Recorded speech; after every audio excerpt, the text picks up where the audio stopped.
שנים זה קרה וזה מרגיש כמו חור בנשמה. מחזיקים פה ידיים ורוצים שתחזור, שתצא משם, תראה שוב את האור.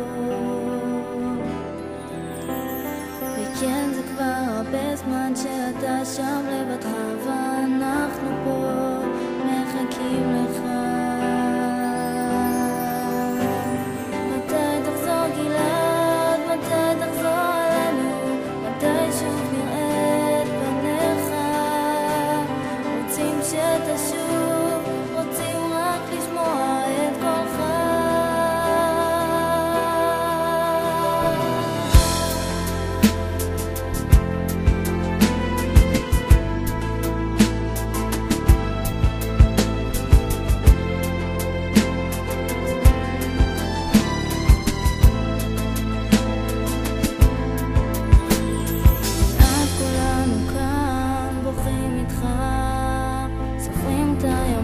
שאתה לא נמצא, מדינה שלמה מדברת רק עליך, נלחמת למענך.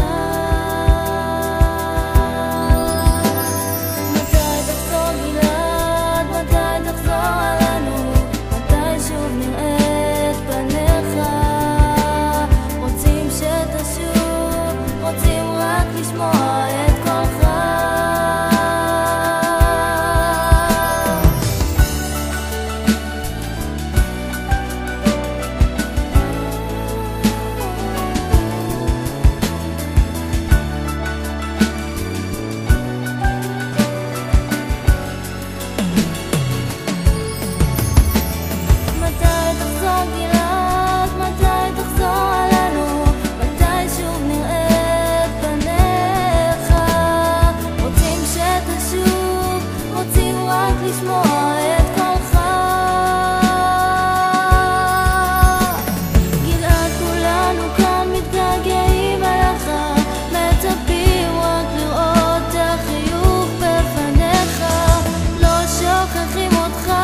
מחכים לך, אוהבים אותך,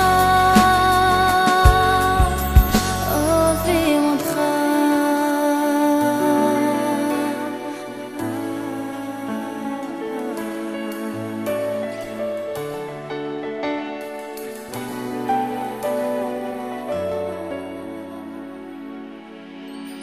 מחכים